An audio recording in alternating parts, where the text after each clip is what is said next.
Hi అండి. తెలుగు కథల ప్రపంచంకు స్వాగతం. ఇవాళ వాణిశ్రీ గారు రచించిన 'జయమ్మ సెటిల్మెంట్' అనే కథను వినేద్దామండి. స్టాఫ్ రూమ్‌లో దిగులుగా కూర్చొని ఉంది నందిత. ఆమె ఎదురుగా టేబుల్ మీద లంచ్ బాక్స్ ఉంది. అది ఓపెన్ చేసి లేదు. నందిత, లంచ్ చేయటం మొదలుపెట్టలేదేం? అంటూ వచ్చి ఆమె పక్కన కూర్చుంది తేజస్వి. తేజస్వి ఆ కార్పొరేట్ కాలేజీలో సీనియర్ లెక్చరర్. నందిత ట్యూటర్. తినబుద్ధి కావటం లేదు హీనస్వరంతో చెప్పింది నందిత. నీ మూడ్ బాగున్నట్టు లేదు. ఏమైంది నీకు? అనునయంగా అడిగింది తేజస్వి. నిజమే, నా మూడ్ బాగాలేదు. ఎందుకంటే మేనేజర్ నన్ను దెయ్యంలా పట్టుకున్నాడు. అతన్ని ఎట్లా డీల్ చేయాలో తెలియటం లేదు అన్నది. ఆఫీస్ మేనేజర్ కళ్యాణ్ చక్రవర్తితోనా సమస్య? ఎందుకు? లెక్చరర్ ప్రమోషన్కి అడ్డుపడుతున్నాడా? లంచం ఏమన్నా అడుగుతున్నాడా ఏమిటి అని అడిగింది. లంచం అడిగినా బాగుండేది. వాడి మొహాన కొట్టేదాన్ని. నా మీద కన్నేశాడు. అసభ్యంగా మాట్లాడుతున్నాడు. అతను చెప్పే మాటలు వింటుంటే కంపరంగా ఉంది. నీకు 28 ఏళ్ళు, ముదిరిపోతున్నావు. ఇంకేం పెళ్ళవుతుంది? నాతో సెటిల్ అయిపో. ప్రమోషన్ మీద ప్రమోషన్ ఇప్పిస్తాను. ఫ్యూచర్లో నువ్వే ఈ కాలేజీ ప్రిన్సిపల్. ఇక నువ్వు సిటీ బస్సుల్లో తిరిగే పనే లేదు. కారు అరేంజ్ చేస్తాను అంటున్నాడు. పగలంతా పిల్లలతో వాగి వాగి అలసిపోతుంటే వీడి వేధింపులొకటి. చస్తున్నాను. వచ్చే దుఃఖం ఆపుకుంటూ చెప్పింది నందిత. చైర్మన్కి కంప్లైంట్ చేద్దామా? అంది తేజస్వి. ఏం లాభం లేదు. అతనికి వాళ్ళు బంధువులు. మన మీదే ఎదురుదాడి చేస్తారు. నాకైతే ఈ జాబ్ మానేద్దామనిపిస్తోంది. ఎక్కడికైనా పారిపోదామా, సూసైడ్ చేసుకుందామా అనే ఆలోచనలొస్తున్నాయి. విరక్తి పుడుతోంది. ఎందుకీ పాడు బతుకు? కన్నీళ్లు ఆమె కళ్ళల్లోంచి ధారాపాతంగా ప్రవహిస్తోన్నాయి. Nandita, cool cool. నువ్వు ఎక్కడ చేరినా ఇటువంటి వేధింపులు తప్పవు. ఇక్కడ మంచి ప్యాకేజీ, ప్రమోషన్స్ వస్తే శాలరీ పెరుగుతుంది. రిజైన్ చేద్దాం, సూసైడ్ చేసుకుందాం అని ఆలోచించడం పిరికితనం అంటూ తేజస్వి ఆమె చేతిని తన చేతిలోకి తీసుకుంది. తేజస్వి సీనియర్. తన స్వేచ్ఛను, ఆత్మగౌరవాన్ని కాలరాయిపోయిన వాళ్ళెందరినో చూసి రాడు తేలింది. కాని నందిత అలా కాదు. నాకు 28 కాకపోతే 38. వాడికెందుకు నా పెళ్లి సంగతి? పెళ్లి కాకపోతే వీడికి కీప్గా పడి ఉండాలా ఏమిటి? నందిత కన్నీళ్లు తేజస్వి చేతి మీద రాలిపడ్డాయి. ఆమెను చూస్తుంటే డిప్రెషన్లోకి జారిపోతుందేమో అని భయం వేసింది తేజస్వికి. నందిత, అసలు ఒకటి చెప్పు. నువ్వు చక్కగా ఉంటావు, చదువుకున్నావు, జాబ్ ఉంది. మరి పెళ్లి ఎందుకు లేట్ చేస్తున్నావు? సరైన సంబంధాలు రావటం లేదా? అడిగింది తేజస్వి. పెళ్లికి అయ్యే ఖర్చులు ప్రాబ్లం. ఎంత జాబ్ చేస్తున్నా కట్నాలు ఇవ్వాలి. గ్రాండ్గా పెళ్లి చెయ్యాలి. నాకు ఫాదర్ లేరు, అమ్మ రిటైర్ అయింది. జాబ్ చేస్తున్నప్పుడు ఆమె అంటే పడని వాళ్ళు అవినీతి కేసులో ఇరికించారు. అది తేలితే గాని రిటైర్మెంట్ బెనిఫిట్స్ రావు. ఆ డబ్బు రావాలి, నా పెళ్లి చెయ్యాలి. నందిత కళ్ళలో నీళ్లు ఆగటం లేదు. కొంగుతో కన్నీళ్లు తుడుచుకుంటోంది. నువ్వు సమస్యలన్నీ కలిపి చూడకు. నీ పెళ్లి సమస్య వేరు, జాబ్లో ప్రాబ్లం వేరు. రెండూ విడివిడిగా డీల్ చేయాలి. లైఫ్ ఇలాగే ఉంటుంది. అంతా బాగా జరిగిపోతుందని అనుకునే అంతలో ఏదో ఒక ప్రాబ్లం ఫేస్ చేయాల్సి వస్తుంది.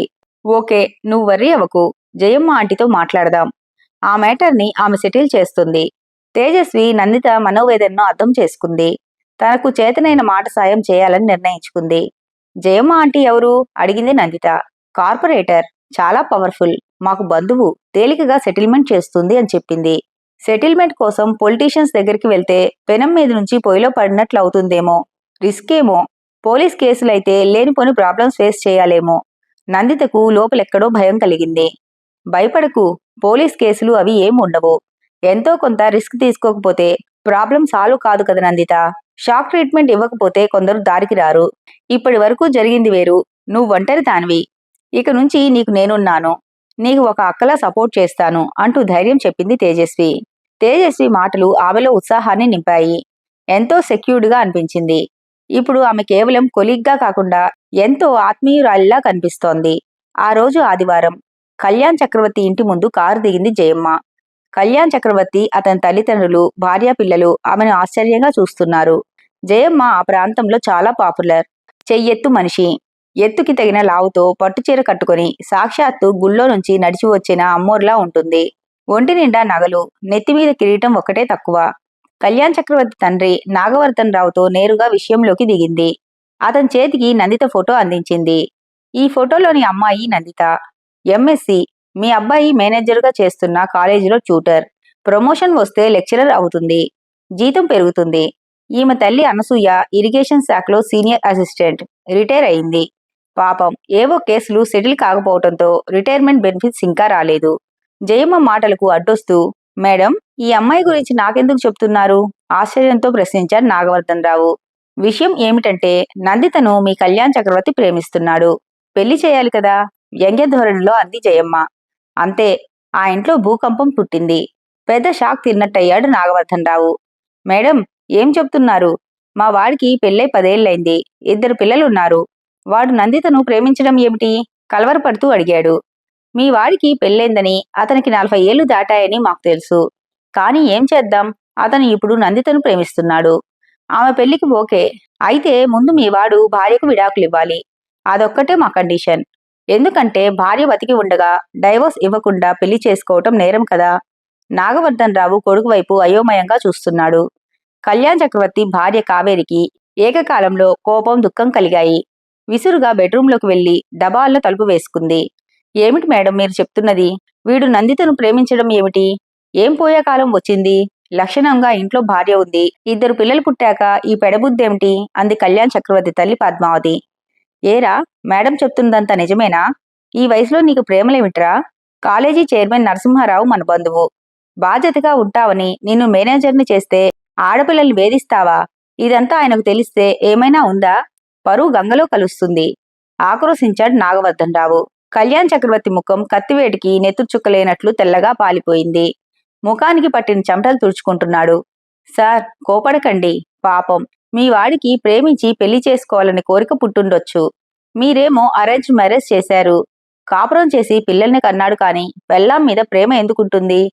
ప్రేమరాహిత్యంతో బాధపడుతూ ఇప్పుడు నందితను ప్రేమిస్తున్నాడు. నాటకీయంగా చెప్పింది జయమ్మ. నాన్నా, అది అని ఏదో చెప్పబోయాడు కళ్యాణ్ చక్రవర్తి. రెచ్చిపోయాడు నాగవర్ధన్ రావు. నా కడుపున చెడబుట్టావని తిట్ల దండకం మొదలుపెట్టాడు. ఆవేశపడకండి సార్. మీరు కొడుక్కి కళ్యాణ్ చక్రవర్తి అని పేరు పెట్టినందుకైనా ఈ పాటికే 3-4 పెళ్లిళ్లు చేసి ఉండాల్సింది. ఇప్పటికే ఆలస్యమైంది. ముందు మీ కోడలికి విడాకులిప్పించి పుట్టింటికి పంపేయండి. తరువాత నందితతో పెళ్లి చేయండి. మీ కొడుకు కోరిక తీర్చడం మీ కర్తవ్యం. జయమ్మ మాటలతో తూటాలు పేలుస్తోంది. మేడం, ప్లీజ్ ఇక ఆపండి. ఈ గొడవ మాకు తెలియదు. మీరు చెప్తుంటే వింటున్నాం అన్నాడు నాగవర్ధన్ రావు. నేను చెప్తుంటే మీ వాడి వికృత చేష్టలు తెలుస్తున్నాయి మీకు. మీ వాడి వల్ల పాపం నందిత ఎంత మనోవేదనకు గురైందో అర్థమవుతోందా? సున్నిత మనసు గల ఆడపిల్ల ఆత్మహత్య చేసుకుంటే మీ గతి ఏమయ్యేది? జైలు పాలయ్యేవారు.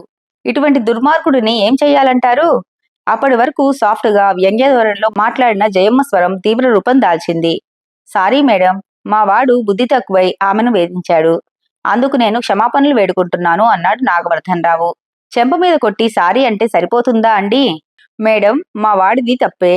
ఇప్పుడు మమ్మల్ని ఏం చేయమంటారు? నందితను వేధించినందుకు క్షమాపణలు చెప్తున్నానని, ఇక ముందు ఆమె జోలికి రానని, ఆమె ప్రమోషన్కి అడ్డురానని స్టాంప్ పేపర్ మీద రాసి సంతకం పెట్టమనండి. జయమ్మ డిక్టేట్ చేసింది. నాగవర్ధన్ రావు స్టాంప్ పేపర్ మీద జయమ్మ చెప్పినట్లు రాయించి సంతకం పెట్టించాడు కొడుకుతో. జయమ్మ సాక్షి సంతకం చేసి ఆ పేపర్ తీసుకుంది. మిస్టర్ కళ్యాణ్ చక్రవర్తి, నీ భార్య పిల్లల మొహం చూసి మీ నాన్నగారు బ్యాంక్ మేనేజర్గా సొసైటీలో మంచి హోదాలా ఉన్నందున మీ పరువు పోకుండా ఇటువంటి సెటిల్మెంట్ చేశాను.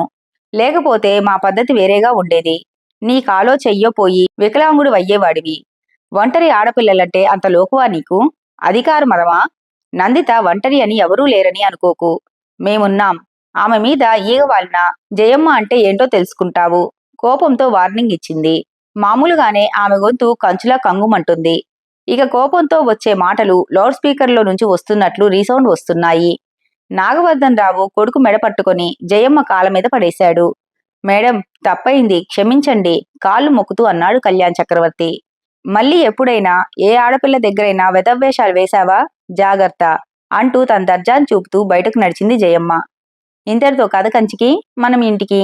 ఈ కథ కనుక మీకు నచ్చినట్లయితే లైక్ చేసి, షేర్ చేసి, కామెంట్ చేసి మన ఛానల్కి సపోర్ట్ చేసేయండి ఫ్రెండ్స్. ఇక ఉంటానండి. By by.